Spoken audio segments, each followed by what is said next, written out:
El héroe de las mil caras. Psicoanálisis del mito. Prefacio. Las verdades contenidas en las doctrinas religiosas aparecen tan deformadas y tan sistemáticamente disfrazadas, escribe Sigmund Freud, que la inmensa mayoría de los hombres no pueden reconocerlas como tales. Es lo mismo que cuando contamos a los niños que la cigüeña trae a los recién nacidos. También les decimos la verdad, disimulándola con un ropaje simbólico, pues sabemos lo que aquella gran ave significa, pero el niño no lo sabe. Se da cuenta únicamente de que se le oculta algo, se considera engañado y ya sabemos que de esta temprana impresión nace, en muchos casos, una general desconfianza contra los mayores y una oposición hostil a ellos. Hemos llegado a la convicción de que es mejor prescindir de estas veladuras simbólicas de la verdad y no negar al niño el conocimiento de las circunstancias reales, en una medida proporcional a un nivel intelectual. La finalidad del presente libro es descubrir algunas verdades que han estado escondidas bajo las figuras de la religión y de la mitología. El método a seguir será comparar una multitud de ejemplos bastante sencillos y dejar que el antiguo significado se haga aparente por sí mismo. Los viejos maestros sabían lo que decían.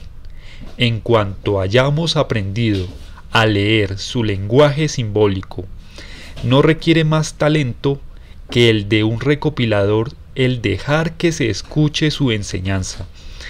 Primero, debemos aprender la gramática de los símbolos y como llave de este misterio no conozco mejor instrumento moderno que el psicoanálisis. Sin aceptar el psicoanálisis como la última palabra en la materia, puede servirte como método de aproximación a ella. El segundo paso será reunir un grupo de mitos y cuentos populares de todas partes del mundo y dejar que los símbolos hablen por sí mismos. Los paralelos se harán inmediatamente aparentes y se ha de desarrollar una constante, vasta y asombrosa de las verdades básicas que el hombre ha vivido en los milenios de su residencia en el planeta. Tal vez ha de objetarse que al resaltar las correspondencias he pasado por alto las diferencias entre las tradiciones orientales y occidentales, modernas, antiguas y primitivas. La misma objeción puede hacerse a cualquier libro de texto o carta anatómica, en que las diferencias fisiológicas de raza son desatendidas con el objeto de dar mayor importancia a una comprensión general básica de la psique humana. Por supuesto que no hay diferencias entre las numerosas mitologías y religiones de los hombres, pero este libro está dedicado a sus semejanzas, y una vez que éstas hayan sido entendidas, ha de descubrirse que las diferencias son mucho menos grandes de lo que popular y políticamente se supone. Espero que un estudio comparativo contribuya a la causa, tal vez no perdida, de las fuerzas que luchan por la unificación en el mundo actual, no en nombre de un imperio eclesiástico o político, sino con la meta del mutuo entendimiento humano. Como se nos dice en las Vedas, la verdad es una. Los sabios hablan de ella con muchos hombres. Deseo agradecer al señor Henry Morton Robinson su ayuda en el largo trabajo de poner mi material en forma legible. Sus consejos me fueron de gran utilidad en la primera y en la última etapa del libro.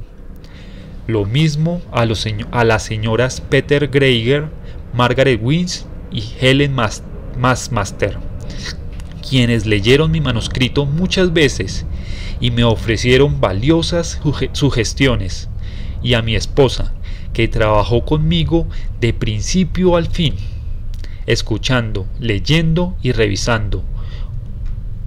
John Campbell, Nueva York, junio 10 de 1948. Prólogo. El monomito. 1. El mito y el sueño.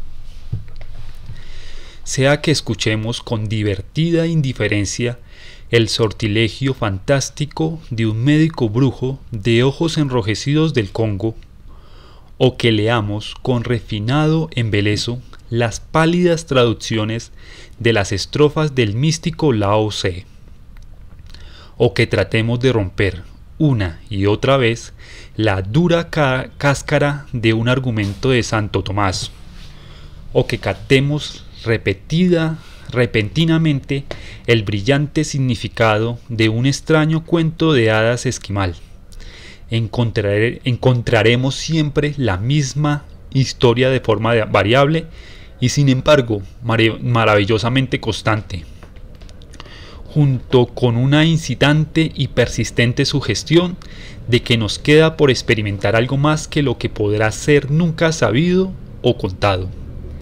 En todo el mundo habitado, en todos los tiempos y en todas las circunstancias, han florecido los mitos del hombre, han sido la inspiración viva de todo lo que haya podido surgir de las actividades del cuerpo y de la mente humana, y de la mente humanos.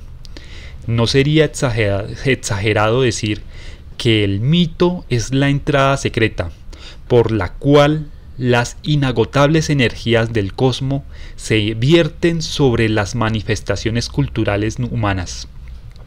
Las religiones, las filosofías, las artes, las formas sociales del hombre primitivo e histórico, los primeros descubrimientos científicos y tecnológicos, las propias visiones que atormentan el sueño, emanan del fundamental anillo mágico del mito. Lo asombroso es que la eficacia característica que conmueve e inspira los centros creadores profundos reside en el más sencillo cuento infantil, como el sabor del océano está contenido en una gota y todo el misterio de la vida en el huevo de una pulga. Porque los símbolos de la mitología no son fabricados, no pueden encargarse, inventarse o suprimirse permanentemente. Son productos espontáneos de la psique y cada uno lleva dentro de sí mismo intacta la fuerza germinal de su fuente. ¿Cuál es el secreto de la visión eterna? ¿De qué profundidades de la mente se deriva? ¿Por qué la mitología es la misma en todas partes? Por debajo dejas diferencias de vestidura. ¿Qué nos enseña? Actualmente muchas ciencias contribuyen al análisis de este enigma. Los arqueólogos exploran las ruinas de Irak, Onán, Creta y Yucatán. Los etnólogos interrogan a los ostiacos del río Obi y a los vivus de Fernando Po. Una generación de orientales ha abierto para nosotros recientemente los escritos sagrados del Oriente y también las fuentes peébrias de nuestra Sagrada Escritura. Mientras tanto, otra multitud de eruditos continuando investigaciones iniciadas el siglo pasado en el campo de la psicología de los pueblos, trata de establecer las bases psicológicas del lenguaje, del mito, de la religión, del desarrollo artístico y de los códigos morales. Sin embargo, Lo más extraordinario de todo son las revelaciones que han surgido de las clínicas para enfermedades mentales, los escritos atrevidos y que verdaderamente marcan una época de los psicoanálisis, son indispensables para el estudioso de la mitología. ¿Por qué? Piénsese lo que se piense de las detalladas y a veces contradictorias interpretaciones de casos y problemas específicos. Freud, Jung y sus seguidores han demostrado irrefutablemente que la lógica, los héroes y las hazañas del mito sobreviven en los tiempos modernos. ¿Cómo se carece de una mitología general efectiva? Cada uno de nosotros tiene su panteón de sueños privado, inadvertido, rudimentario, pero que obra en secreto.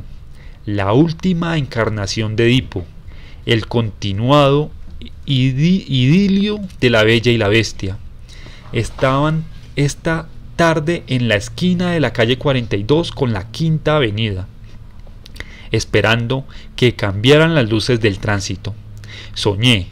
Escribió un joven norteamericano al autor de una publicación periodística asociada que estaba reparando nuestro tejado.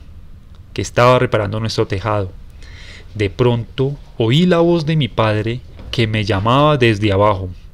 Me volví repentinamente para oírlo mejor. Y al hacerlo, el martillo se me cayó de las manos. Resbaló por el tejado en declive y desapareció por el borde. Oí un golpe fuerte, como el de un cuerpo que cae. Terriblemente asustado, bajé por las escaleras.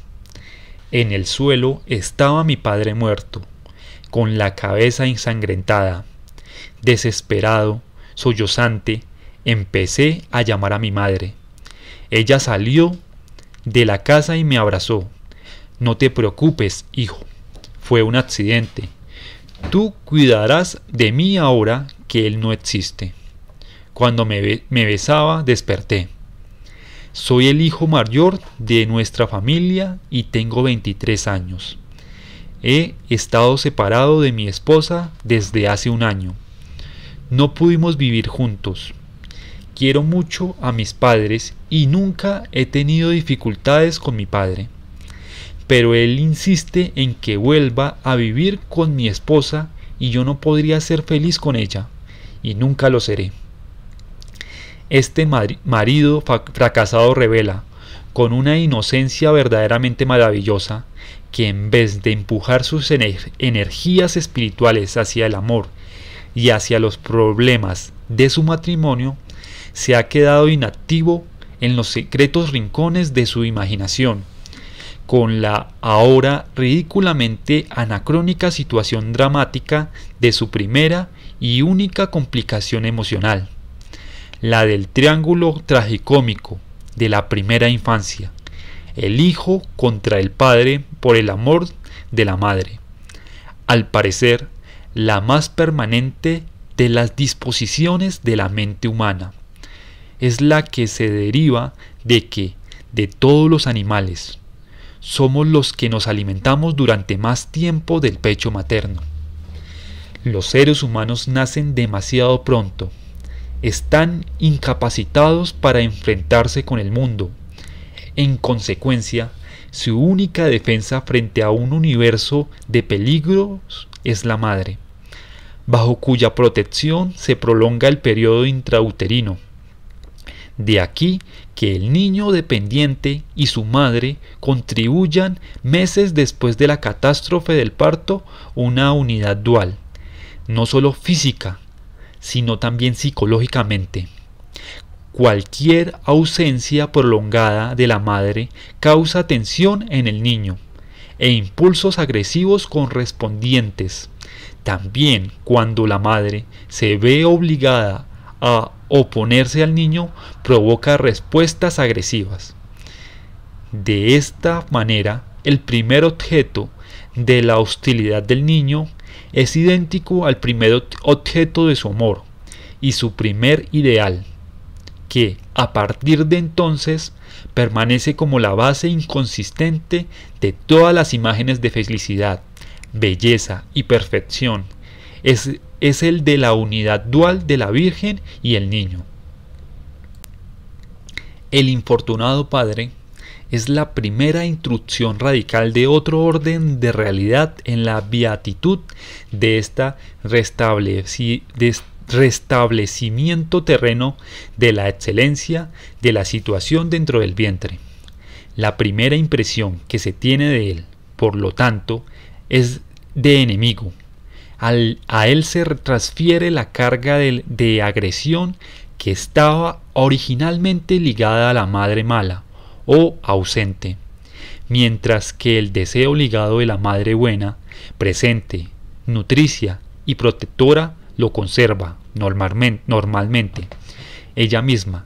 Esta fatal distribución infantil de los impulsos de muerte, thanatos destruido, y de amor, eros lívido, es la base del ahora célebre complejo de Edipo, que Sigmund Freud señaló hace alrededor de 50 años como la gran causa de nuestro fracaso como adultos en cuanto a comportarnos como seres racionales. Como dice el Dr. Freud, el rey Edipo, que ha matado a su padre y tomado a su madre en matrimonio, no es sino la realización de nuestros deseos infantiles, pero más dichosos que él.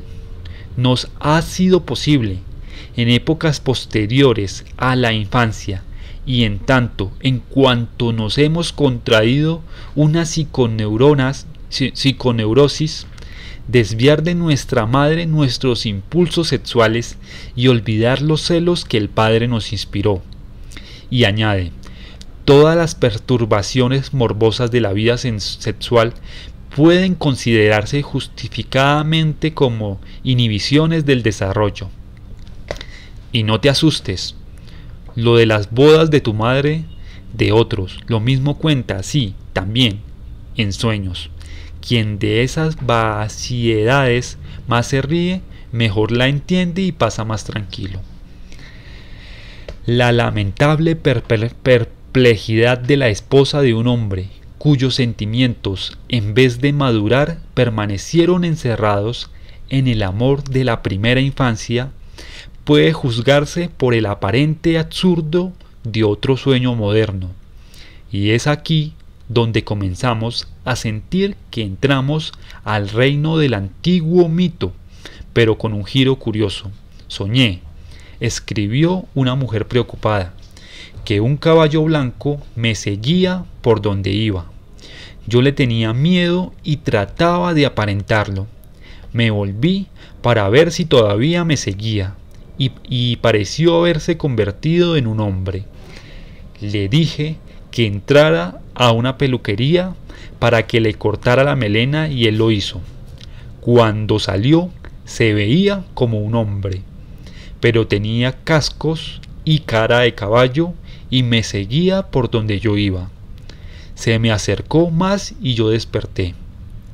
Soy una mujer casada, de 35 años, con 2 hijos. He estado casada durante 14 años y tengo la seguridad de que mi marido me es fiel. El inconsciente manda a la mente toda clase de brumas, seres extraños, terrores e imágenes engañosas, ya sea en sueños, a la luz del día o de la locura, porque el reino de los humanos oculta, bajo el suelo del pequeño compartimiento relativamente claro que llamamos conciencia, insospechadas cuevas de Aladino. No hay en ella solamente joyas, sino peligrosos genios, fuerzas psicológicas inconvenientes o deprimidas, que no hemos pensado o que no nos hemos atrevido a integrar a nuestras vidas y que puede permanecer imperceptibles.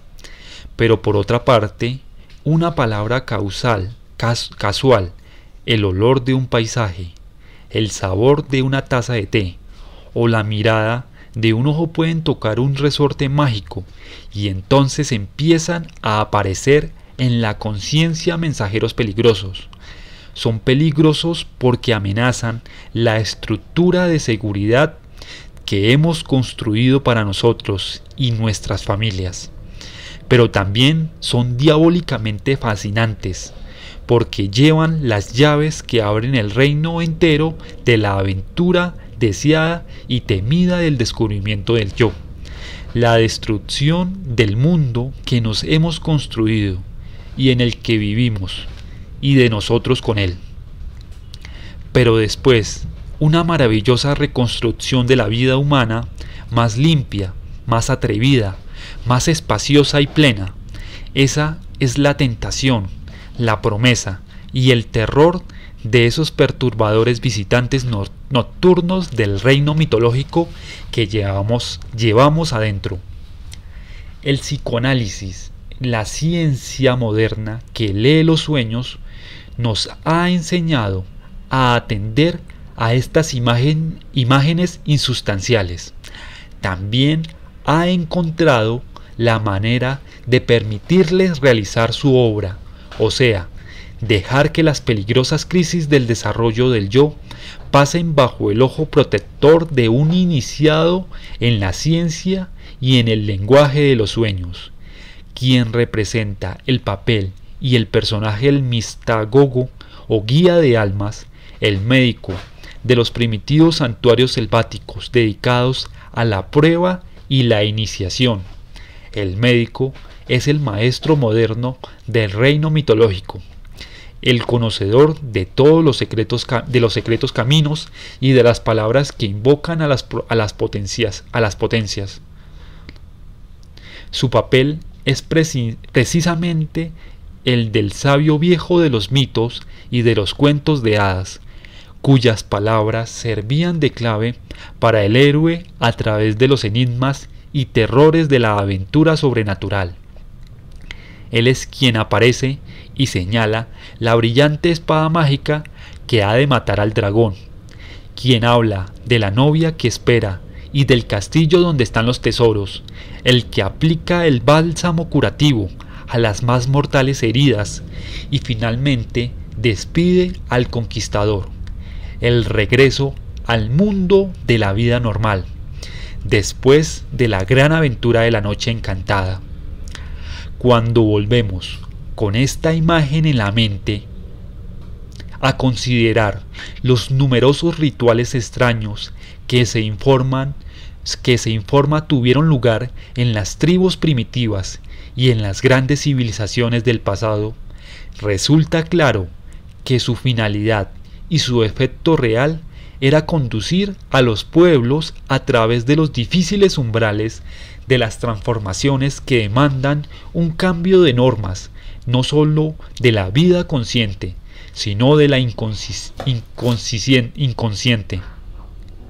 Los llamados ritos de iniciación, que ocupan un lugar tan prominente en la vida de las sociedades primitivas, ceremoniales de nacimiento, nombre, pubertad, matrimonio, entierro, etc. Se distingue por ser ejercicios de separaciones formales y usualmente severos, donde la mente corta en forma radical con las actitudes, ligas y normas de vida del estado que se ha dejado atrás. Después sigue un intervalo de retiro más o menos prolongado, durante el cual se llevan a cabo rituales con la finalidad de introducir al que pasa por la aventura de la vida a las formas y sentimientos propios de su nuevo estado. De manera que cuando finalmente se le considera maduro para volver al mundo normal, el iniciado ha de encontrarse en un estado similar al del recién nacido. Muy sabroso es el hecho de que un gran número de las imágenes y ceremonias rituales correspondan a las que aparecen automáticamente en el sueño desde el momento en que el paciente psicoanalizado comienza a abandonar sus ideas fijas de la niñez y a avanzar en el futuro. Entre los aborígenes de Australia, por ejemplo, uno de los rasgos principales de la prueba de iniciación es el rito de la circuncisión, por medio del cual el muchacho en la pubertad es separado de la madre y llevado a la sociedad y la ciencia secreta de los hombres. Cuando un muchacho de la tribu Mirgin va a ser circuncidado, sus padres y los viejos le dicen: el gran padre serpiente huele tu prepucio y lo pide. Los muchachos creen que esto es literalmente cierto y se aterrorizan en extremo. Usualmente se refugian en su madre, en la madre de su madre o en algún otro pariente femenino favorito, porque saben que los hombres están organizados para llevarlo al terreno de los hombres, donde la gran serpiente brama. Las mujeres se lamentan en voz alta junto a los muchachos durante la ceremonia. Esto es para que la gran serpiente no se los trague.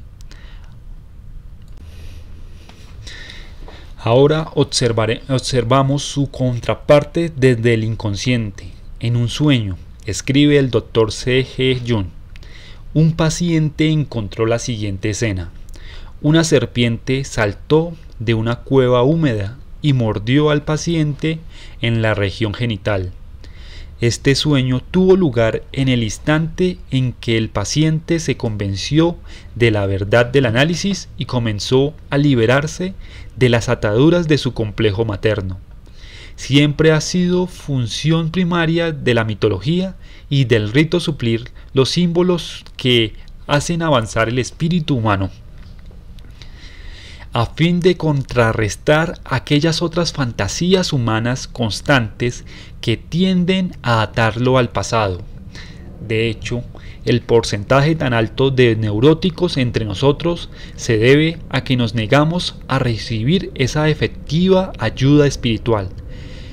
Permanecemos aferrados a las imágenes no conjuradas de nuestra infancia y por ello poco dispuestos a pasar las etapas necesarias de nuestra edad adulta.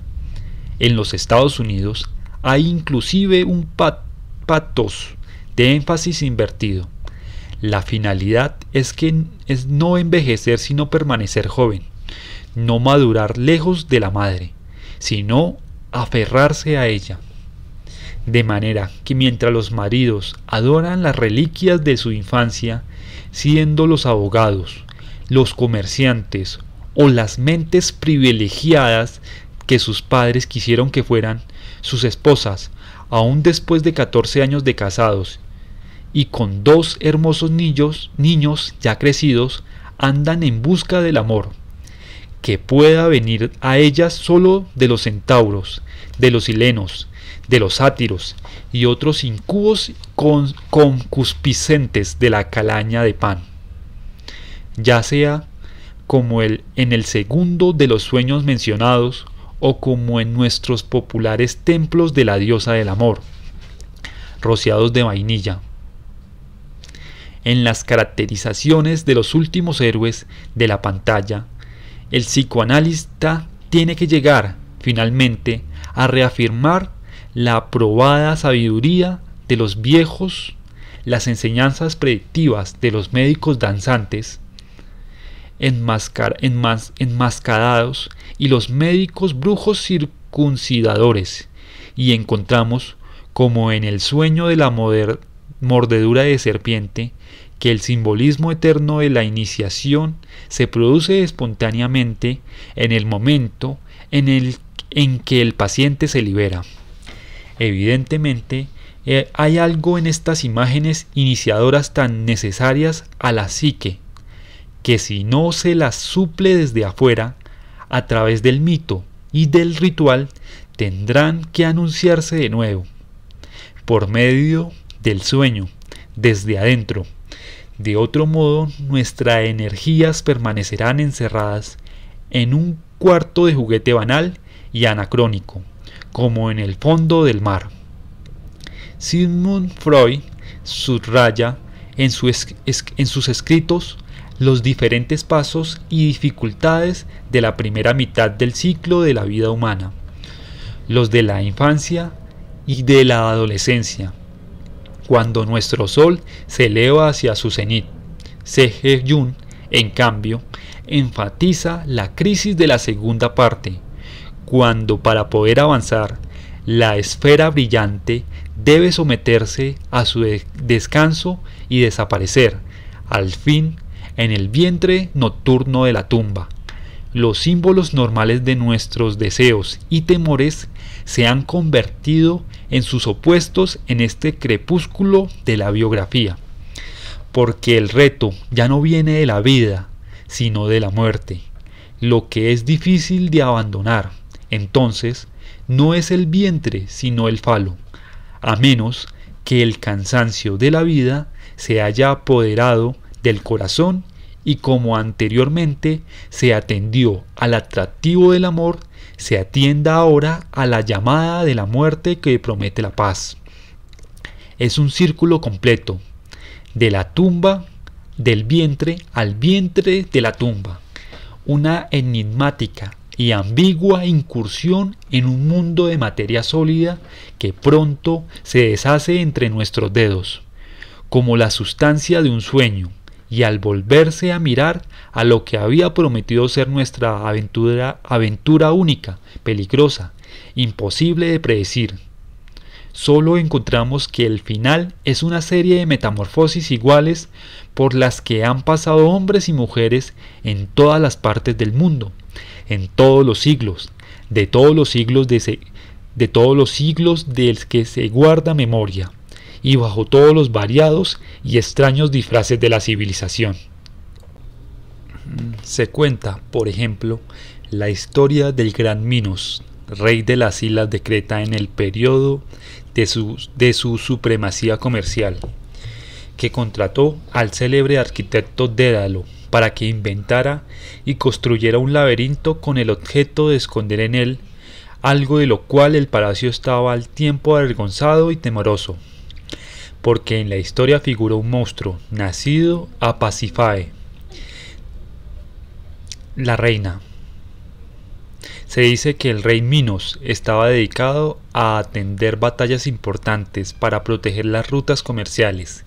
Mientras tanto, Pasífae había sido seducida por un toro magnífico, blanco como la nieve y nacido del mar, lo cual no era en realidad sino lo que la madre de Minos había permitido que le sucediera a ella.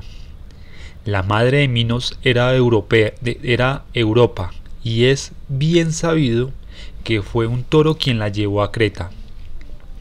El toro había sido el dios Zeus, y el privilegiado hijo de aquella unión era el mismo Minos, ahora respetado por todos y servido con veneración. ¿Cómo iba a saber Pasífae que el fruto de su propia indiscreción sería un monstruo, ese hijo con cuerpo humano pero con cabeza y rabo de toro? La sociedad culpó gravemente a la reina, pero el rey tenía conciencia de que parte de la culpa era suya. El toro en cuestión había sido enviado hacía tiempo por el dios Poseidón, cuando Minos contendía con sus hermanos por el trono. Minos había sostenido que el trono era suyo por derecho divino, y había pedido al dios que mandara un toro del mar como señal, y había sellado la plegaria con el juramento de sacrificar al animal inmediatamente, como ofrenda y símbolo de servidumbre. El toro apareció y Minos subió al trono, pero como pudo apreciar la majestad de la bestia que se le había enviado, pensó en las ventajas que le traería el ser dueño de tal ejemplar y decidió arriesgar una sustitución mercantil, que supuso que el dios no tomaría en cuenta. Por lo tanto, ofrendó en el altar de Poseidón el mejor toro blanco que poseía y agregó el otro a su ganado. El imperio cretense había prosperado grandemente bajo el sensato gobierno de este celebrado legislador y modelo de virtudes públicas. Cnosos, la capital, se convirtió en el centro espléndido y elegante de las más importantes fuerzas comerciales del mundo civilizado. Las flotas cretenses iban a todas las islas y los puertos del Mediterráneo. Las mercancías de Creta eran alabadas en Babilonia y en Egipto. Los pequeños y atrevidos barcos también atravesaban las columnas de Hércules hacia el mar abierto e iban costeando hacia el norte para traer el oro de Irlanda y el estaño de Cornwall, y también hacia el sur, rodeando el saliente de Senegal, hacia la remota Yoruba y los distantes mercados de marfil, oro y esclavos. Pero en el palacio, la reina había sido inspirada por Poseidón, con una irrefrenable pasión por el toro, y había logrado que el artista de su esposo, el incomparable Dédalo, le construyera una vaca de madera que engañara al toro, en el cual se ocultó de buena gana y el toro fue engañado. La reina dio a luz un monstruo, el cual, al paso del tiempo, empezó a convertirse en un peligro, y Dédalo fue llamado de nuevo, esta vez por el rey, para que construyera la tremenda cárcel del laberinto, con pasajes ciegos, con el objeto de esconder aquella cosa. Tan perfecta fue la intervención que Dédalo mismo, como la hubo terminado, difícilmente pudo regresar a la entrada. Allí se encerró al Minotauro, y desde entonces fue alimentado con macebos y doncellas vivos, arrebatados como tributo a las naciones conquistadas por el dominio cretense. De acuerdo con la antigua leyenda, la falta original no fue de la reina sino del rey, y él no pudo culparla porque recordaba lo que había hecho. Había advertido un asunto público en un negocio personal, sin tener en cuenta que el sentido de su investidura como rey implicaba que ya no era meramente una persona privada. La devolución del toro debía haber simbolizado su absoluta sumisión a las funciones de su dignidad. El haberlo retenido significaba, en cambio, un impulso de engrandecimiento egocéntrico. Así, el rey elegido por la gracia de Dios se convirtió en un peligroso tirano acaparador, así como los ritos tradicionales de iniciación enseñaban al individuo a morir para el pasado y renacer para el futuro. Los grandes ceremoniales de la investidura lo desposeían de su carácter privado y lo investían con el manto de su vocación. Ese era el ideal, ya se tratara de un artesano o de un rey. Por el sacrilegio de haber rehusado el rito, el individuo se separaba como unidad de la unidad mayor de la comunidad entera. El uno se disgregaba con los muchos, y esto se combatía los unos a los otros, luchando cada uno por sí mismo, y podía ser gobernado solo por la fuerza. La figura de monstruo tirano es conocida en los mitos, en las mitologías, en las tradiciones populares, en las leyendas y hasta en las pesadillas en todo el mundo, y sus características son esencialmente las mismas. Él es el avaro que atesora los beneficios generales, es el monstruo ávido de los voraces derechos del yo y lo mío. Los estragos por él provocados están descritos en la mitología y en el cuento de hadas, y son de universales consecuencias. Dentro de sus dominios, estos pueden reducirse a su habitación, a su psique torturada, a las vidas que contaminan con el toque de sus amistades y de su ayuda, o pueden alcanzar a toda su civilización. El ego desproporcionado del tirano es una maldición para sí mismo y para su mundo, aunque sus asuntos aparenten no prosperidad. Aterrorizado por sí mismo, perseguido por el temor, desconfiado de las manos que se le atienden, y luchando contra las agresiones anticipadas de su medio, que son en principio los reflejos de los impulsos incontrolables de adquisición que se alberga en él. El gigante de independencia adquirida por sí mismo es el mensajero mundial del desastre, aun en el caso de que en su mente aliente intenciones humanas. Donde pone la mano surge un grito, sino desde los techos de las casas, sí, más amargamente, dentro de cada corazón. Un grito por el héroe redentor, el que lleva la brillante espada, cuyo golpe, cuyo toque, cuya existencia libertará la tierra. No se puede estar de pie, ni tenderse, ni sentarse, ni siquiera hay silencio en las montañas, sino secos truenos estériles sin lluvia. Ni siquiera hay soledad en las montañas, sino hoscos rostros enrojecidos que desprecian y regañan en las puertas de casas de barro agrietado. El héroe es el hombre de la sumisión alcanzada por sí mismo. Pero ¿sumisión a qué?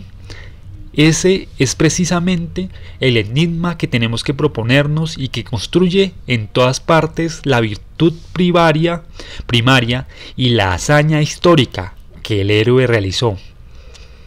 El profesor Arnold J. Toynbee indica en su estudio, en 6 volúmenes sobre las leyendas del surgimiento y la desintegración de las civilizaciones, que los cismas en el alma y los cismas en el cuerpo social no han de resolverse con programas de retorno a los días pasados, arcaísmos, o por medio de programas que garanticen un futuro ideal proyectado, futurismo, ni tampoco por el trabajo tenaz y realista de encarnar todos los elementos destructivos.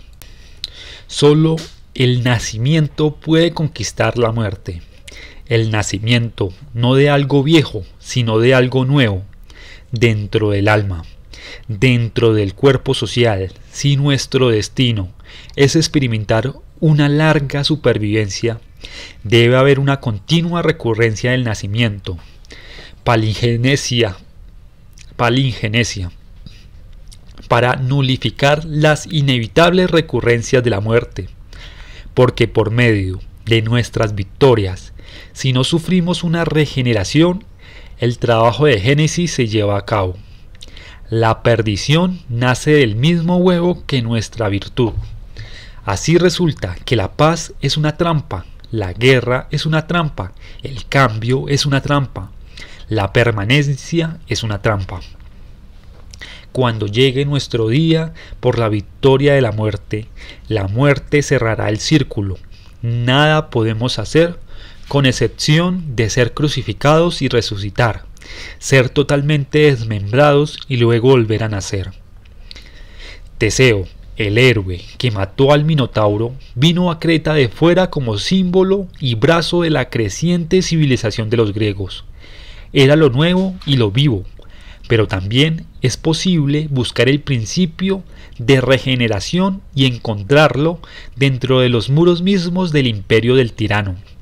El profesor Toynbee usa los términos de separación y transfiguración para describir la crisis por medio de la cual se alcanza la más alta dimensión espiritual, que hace posible reanudar el trabajo de creación.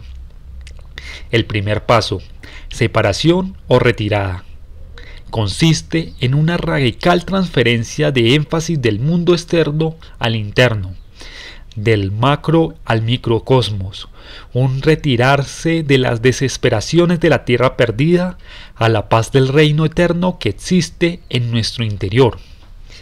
Pero este reino, como lo conocemos por el psicoanálisis, es precisamente el inconsciente infantil. Es el reino que penetramos en los sueños. Lo llevamos dentro de nosotros eternamente. Todos los ogros y los ayudantes secretos de nuestra primera infancia están allí. Toda la magia de la niñez.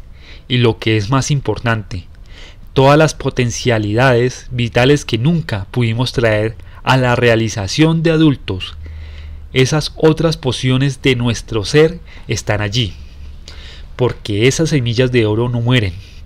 Si solo una porción de esa totalidad perdida pudiera ser sacada a la luz del día, experimentaríamos una maravillosa expansión de nuestras fuerzas, una vívida renovación de la vida. Alcanzaríamos la estatura de la torre.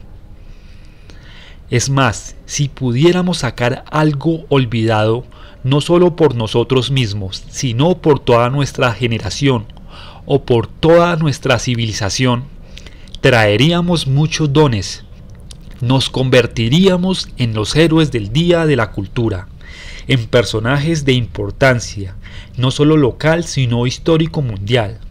En una palabra, la primera misión del héroe es retirarse de la escena, del mundo de los efectos secundarios, a aquellas zonas causales de la psique, que es donde residen las verdaderas dificultades, y allí aclarar dichas dificultades, borrarlas según cada paso particular, o sea, presentar combate a los demonios infantiles de cada cultura local, y llegar hacia la experiencia y la asimilación no distorsionada de las que C.G. Jung ha llamado imágenes arqueotípicas.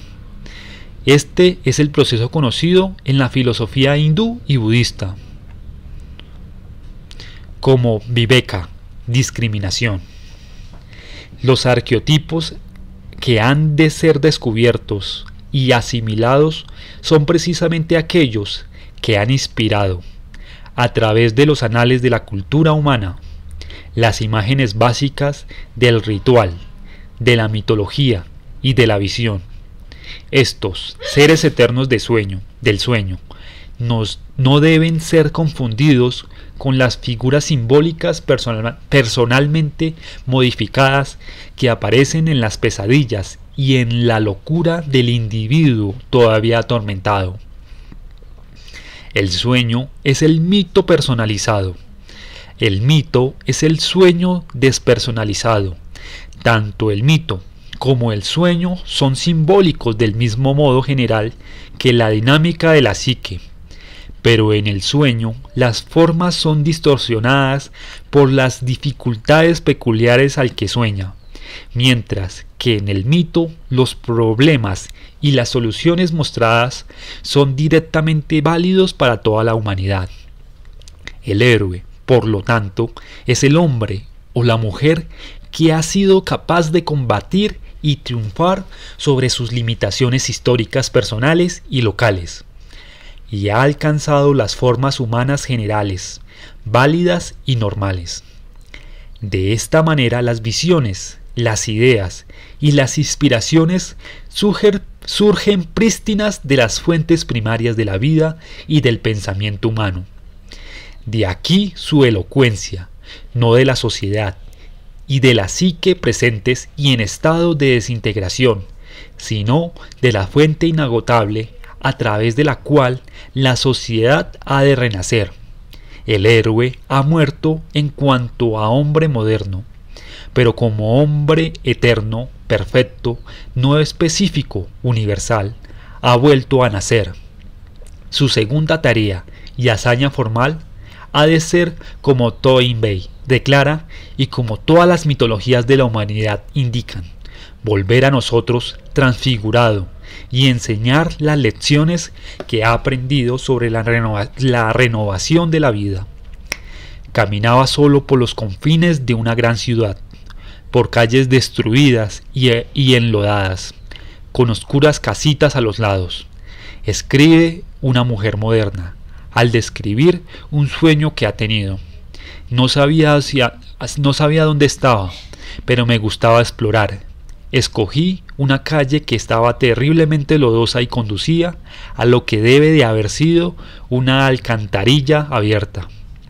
Seguí adelante en las hileras de casuchas y entonces descubrí un pequeño río que corría entre donde yo estaba y un lugar alto y firme, donde había una calle pavimentada. Este era un río hermoso y perfectamente claro, que corría sobre el césped. Podía ver la hierba moverse bajo el agua. No había manera de cruzarlo, por eso fui a una casita y pedí un bote.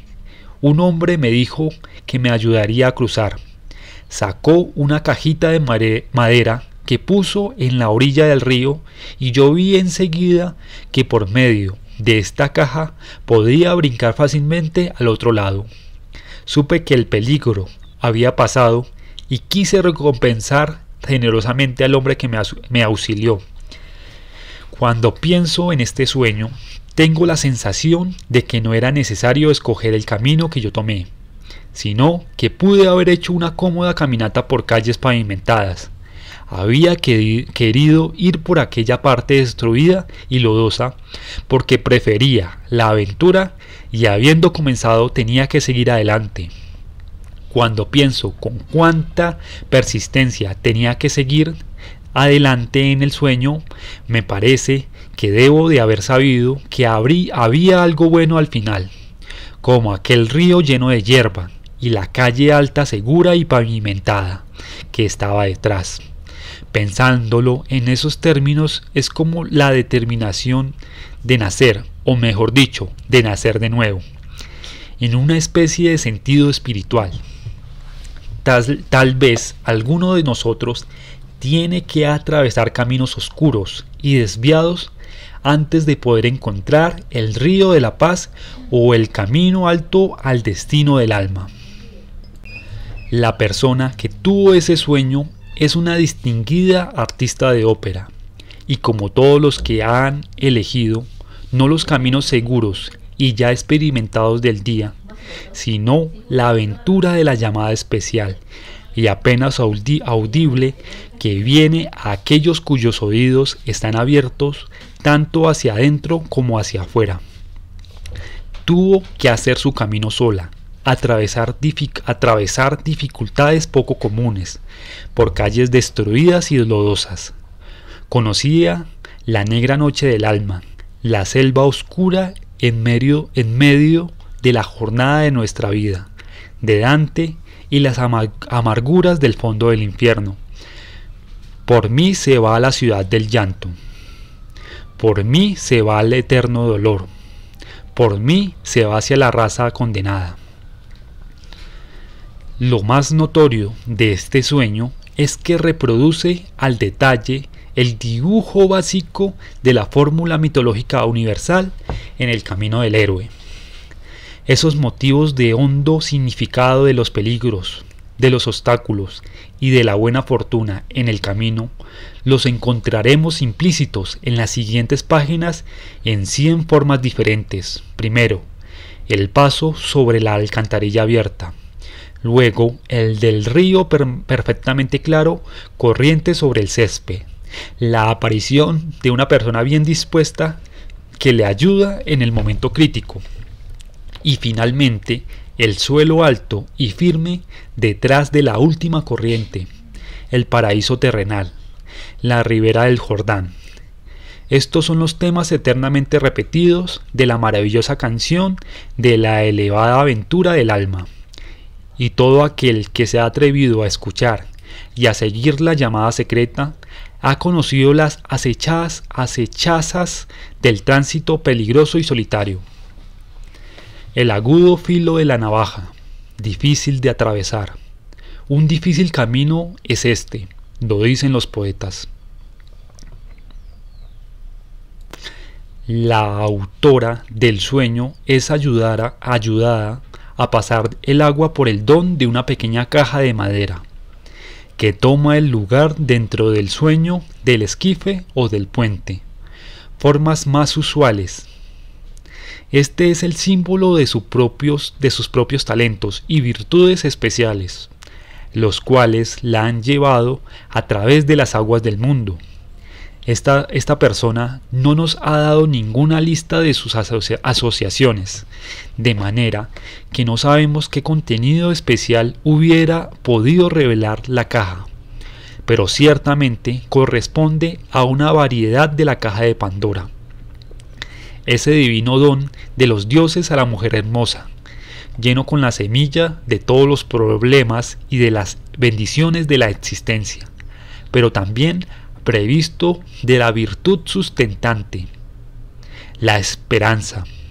Con su ayuda, la autora del sueño cruza a las orillas a la otra orilla, y por un milagro parecido, así sucederá con aquellos cuyo trabajo es el difícil y peligroso oficio del descubrimiento de sí mismo y de su desenvolvimiento, pues han de atravesar el océano de la vida.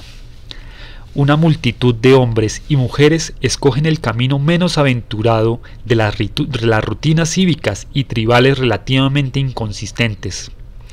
Pero estos viajeros también se salvan en virtud de las ayudas heredadas y simbólicas de la sociedad, los ritos de iniciación, los sacramentos portadores de la gracia, entregados a la antigua humanidad por sus redentores y que han funcionado por milenios.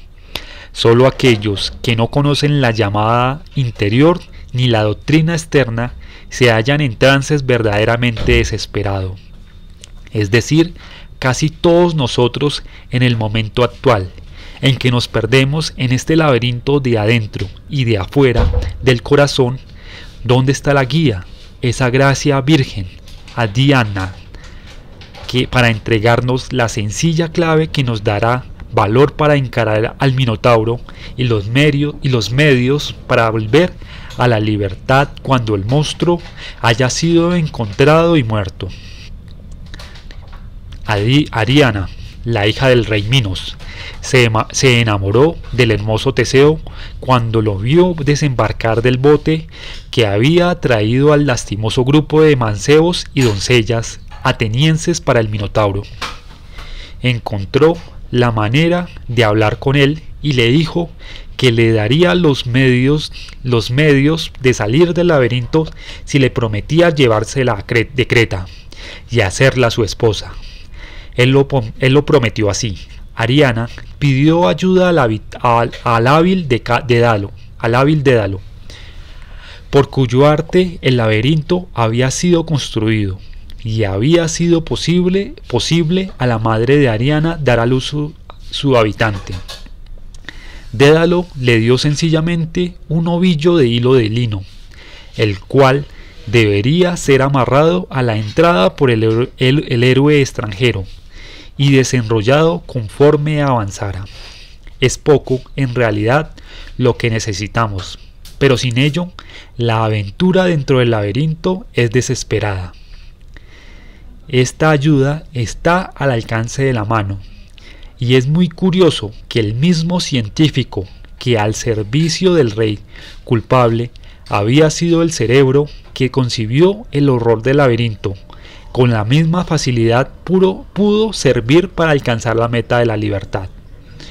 Durante siglos, Dédalo ha representado el prototipo del artista científico, ese fenómeno humano curiosamente desinteresado, casi diabólico, por encima de los lazos normales del juicio social, dedicado a la moral no de su tiempo, sino de su arte.